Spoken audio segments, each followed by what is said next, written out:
मर्यादा पुरुषोत्तम श्री रामचंद्र जी, हम उनका बेहद एहतराम करेंगे और इम्कान तस्लीम करते हैं। हम भारत के मुसलमान उलमा इस बात को तस्लीम करते हैं कि हो सकता है कि ये बुजुर्ग लोग अपने अपने वक्त में अल्लाह के नबी रहे। अस्सलामु अलैकुम वरहमतुल्लाहि वबरकातुहू। मुअज़्ज़ज़ सामिईन हज़रात, पिछले दो वीडियो में मैंने सज्जाद नुमानी का एक्सपोज़ किया, तो कुछ सज्जाद नुमानी के चेले चमचों ने कमेंट में आकर मुझे बहुत सारे गालियों से नवाजा है। तो उन गाली देने वालों अंधभक्तों से मैं कहता हूं कि मुझे गाली देने से पहले अपने मौलवियों के बारे में ज़रा तहकीक कर लेते तो तुम्हारा दुनिया आखिरत बर्बाद होने से बच जाता। क्योंकि तुम्हारे ये उलमा सू जो कौम के दलाली करते हैं, कौम के वोटों के दलाली करते हैं और हर इलेक्शन से पहले किसी भी पार्टी से करोड़ों रुपया लेकर पार्टियों के हक़ में फ़ैसला करते हैं, मुसलमानों के वोट को बर्बाद करते हैं। और हर इलेक्शन से पहले मुसलमान इनके बहकावे में आकर उन पार्टियों को वोट देते हैं जो सेकुलर कह के मुसलमानों को वोट लेते हैं और जीतने के बाद पलटी मार जाते हैं और मुसलमानों के दुश्मनों के साथ हाथ मिलाते हैं। मुसलमानों के ख़िलाफ़ कानून साजी करने के वक्त ये सब गूंगे बहरे हो जाते हैं। तो ऐसे सेकुलर पार्टियों को वोट देकर हर इलेक्शन से पहले मुसलमान अपने वोट बर्बाद कर रहे हैं और 70 साल से मुसलमान अपना लीडर नहीं चुन पाया। मुसलमानों का ही लीडर नहीं है, बाकी हर ज़ात का, हर कौम का लीडर है। हर ज़ात पर जब जुल्म होते हैं तो उन जालिमों के ख़िलाफ़ उस ज़ात का, उस कम्युनिटी का लीडर आवाज़ उठाते हैं। लेकिन हमारा एक नेता अभी अगर मैदान में आए हैं, बैरिस्टर असदुद्दीन ओवैसी साहब, 15 साल से मुसलमानों को समझा रहा है, मुसलमानों तुम्हारे लिए आवाज़ उठाने वाला कोई नहीं है, तुम सेकुलर पार्टियों पर भरोसा मत करो, तुम मेरी बात पर भरोसा करो। देखो, मैं एनआरसी के ख़िलाफ़ मैंने बिल फाड़ा था, सीए के और एनआरसी के बारे में मैंने आवाज़ उठाया था और ट्रिपल तलाक के ख़िलाफ़ मैंने आवाज़ उठाया था, वक्फ बिल के ख़िलाफ़ मैंने आवाज़ उठाया था। आए मुसलमानों, मेरा साथ दो, मेरी आवाज़ को मजबूत करो। ओवैसी साहब 15 साल से समझा रहे, लेकिन हर इलेक्शन से पहले ये वोटों के दलाल, ऐसे नकली फ़र्ज़ी मौलवी, एक मौलवी इनका महमूद मदनी, वो कहता है कि बैरिस्टर असदुद्दीन ओवैसी साहब को बिहार आने नहीं देंगे, महाराष्ट्र में आने नहीं देंगे, हैदराबाद से बाहर आने नहीं देंगे। ऐसा लगता है कि पूरा देश महमूद मदनी के बाप की जागीर है। ये 70 साल से कांग्रेस की दलाली करते आ रहे हैं और सबसे ज़्यादा नुकसान हमारा कांग्रेस ने पहुंचाया है। 70 साल से ये कांग्रेस की दलाली कर रहे हैं।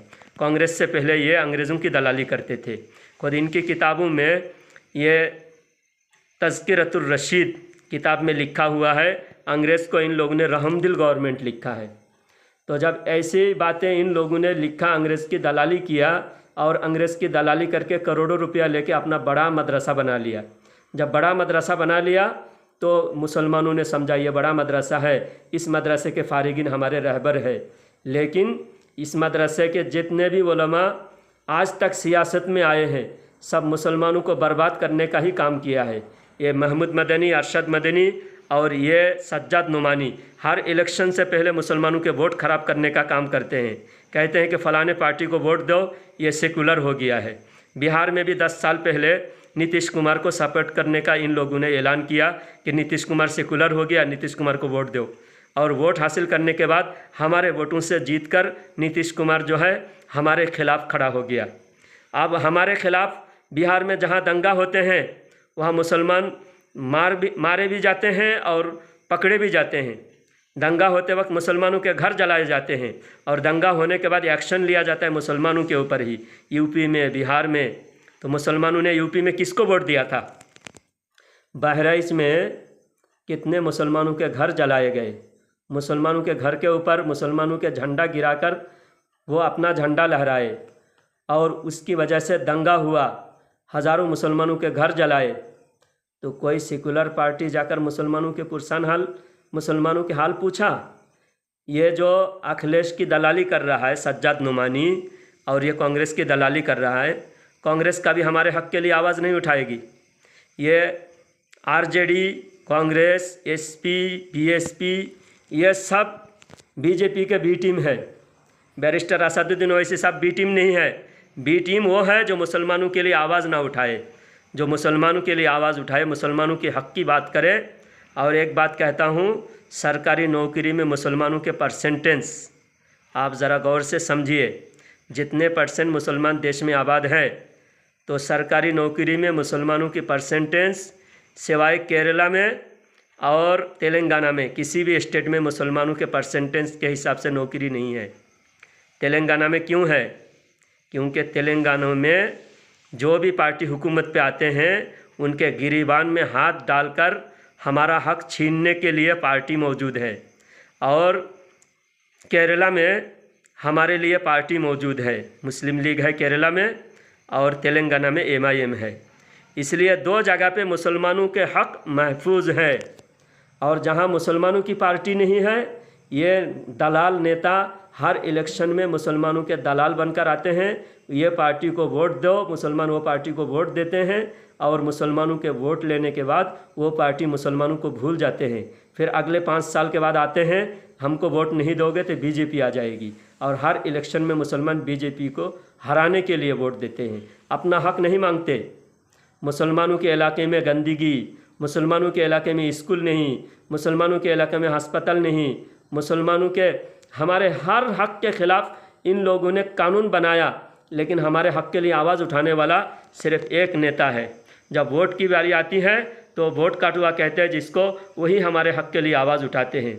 इसलिए आप पहचान गए हो मुसलमान, जो दलाल है उन दलालों से होशियार रहो। ये वोटों के दलाल, ये फर्जी नकली मौलवी, ये सज्जाद नुमानी, महमूद मदनी, अरशद मदनी, दिल्ली जामे मस्जिद का इमाम, ये हर इलेक्शन से पहले मुसलमानों के वोटों की दलाली करते हैं और पार्टियों से करोड़ों रुपया खाते हैं। ये जो इल्ज़ाम मैं लगा रहा हूँ, अगर करोड़ों रुपया लेकर फतवा नहीं दिया होता, करोड़ों रुपया लेकर मुसलमानों के वोट देने की जो राय नहीं दिया होता, तो सज्जाद नुमानी अपने बातों से पलटी मारने की ज़रूरत नहीं होती।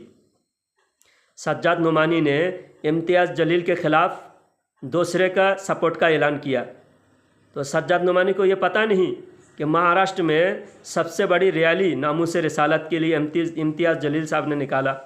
5 साल MLA रहे, 5 साल MP रहे, तो 5 साल MLA और MP रहते हुए औरंगाबाद में कितने मुसलमान उसके सपोर्ट में खड़े होंगे, उनके सपोर्ट में, तो उनका पलड़ा भारी होगा। इसलिए कि 10 साल उन्होंने हुकूमत पे काम किया है, 10 साल औरंगाबाद के लोगों की खिदमत किया है, तो इतना भी अकल उसके पास नहीं है, सज्जाद नुमानी के पास। अगर इतना अकल और दिमाग नहीं है तो सारे मुसलमानों के वोटों के लिए उनको राय देने का हक़ किसने दिया है?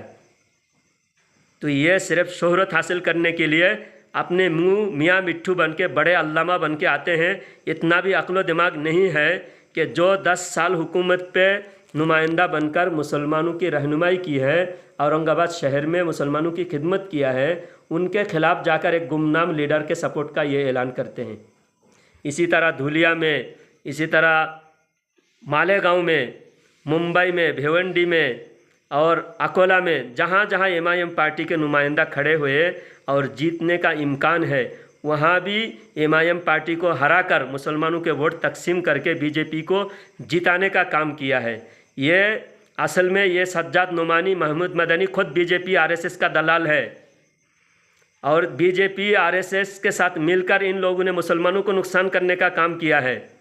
मेरे मोहतरम सामीन हजरात, इम्तियाज़ जलील साहब ने नामूस रिसालत के तहफ़्फ़ुज़ के लिए जितना बड़ा रैली निकाले हैं, पूरे महाराष्ट्र की तारीख़ में सबसे बड़ी रैली निकाले हैं। और नामूस रिसालत के लिए जो आवाज़ उठाते हैं, हमारा फ़र्ज़ बनता है हम उनका साथ दें, क्योंकि नबी के शान में गुस्ताखी हो रही थी। हमारा फ़र्ज़ सबसे पहले मौलवियों पर फ़र्ज़ था कि मौलवी लोग अपनी पूरे कौम की रहनुमाई करें और नामूस रिसालत के ख़िलाफ़ जो गुस्ताखी किए हैं, उन गुस्ताखों के ख़िलाफ़ आवाज़ उठाए और गुस्ताखों के कैफ़िर किरदार तक पहुँचाने का काम करे। तो नामूस रिसालत के लिए इम्तियाज़ जलील साहब ने आवाज़ उठाया, तो हमारा फ़र्ज़ था कि हम उनका साथ देते। तो सज्जाद नुमानी इम्तियाज़ जलील साहब का सपोर्ट क्यों नहीं करेगा? क्योंकि ये गुस्ताखों के हिमायती हैं। इन लोगों ने खुद गुस्ताखी किया। इनको डर लगता है कि अगर गुस्ताखों की हिमायत की रैली में हम शामिल हो जाए, कोई हमें भी गुस्ताख समझकर हमारी गुस्ताखी का भंडा फूट ना जाए और हम भी पकड़े ना जाए। इसलिए इम्तियाज़ जलील साहब के ये लोग कभी सपोर्ट नहीं करेंगे। अब मजबूरी में जब हर जगह थू थू होने लगी तो इम्तियाज़ जलील साहब की हिमायत का इन लोगों ने ऐलान किया, अपने राय को बदला। तो सज्जाद नुमानी को अपनी राय बदलने की क्यों ज़रूरत पेश आई? अगर पहले झूठ नहीं बोला होता तो राय क्यों बदलते? पहले सज्जाद नुमानी ने झूठ बोला क्योंकि सज्जाद नुमानी मुसलमानों के फ़ायदे का मद्देनज़र नहीं रखा, सिर्फ पार्टियों का फ़ायदा मद्देनज़र रखा, क्योंकि पार्टियों ने उनको इसीलिए पैसा दिया है, पार्टियों से मोटी रकम खाया है सज्जाद नुमानी ने। तो मेरे भाई, ऐसे लोगों के बहकावे में कभी ना आए, इन लोगों का अपना रहबर ना माने, क्योंकि ये उलमा सू है, ये अपने इल्म को छुपाते हैं, ये हर जगह मुसलमानों को गुमराह करने का काम करते हैं। 70 साल से हम पीछे क्यों हैं? ऐसे फर्जी नकली मौलवियों को हम अपना रहबर मान लिए, जिनकी वजह से हमारी तबाही और बर्बादी हमारे मुकद्दर बन चुके हैं। अब हमें सियासी तौर पर बेदार होना होगा और हर मुसलमान जो वोट नहीं करते उन लोगों को भी वोट देने पर उन लोगों को उभारे कि हर वोट हमें आगे आकर सबसे पहले वोट डालनी चाहिए। कल सुबह इलेक्शन है, इलेक्शन से पहले पहले हमारा ये वीडियो सबके पास पहुंचनी चाहिए। मेरे भाई, हर मुसलमान वोट डाले और जहाँ जहाँ एमआईएम पार्टी खड़ी है, यूपी, बिहार, झारखंड में, महाराष्ट्र में, हर जगह हमारे पार्टी के नुमाइंदा हर सीट पे जीतना चाहिए। 100% मुसलमान वोट करे। अब खुद भी वोट दे, आस पड़ोस में जो भी वोट नहीं करते, वोटों के बारे में बेदार नहीं है, उनको भी कहे वोट देना है।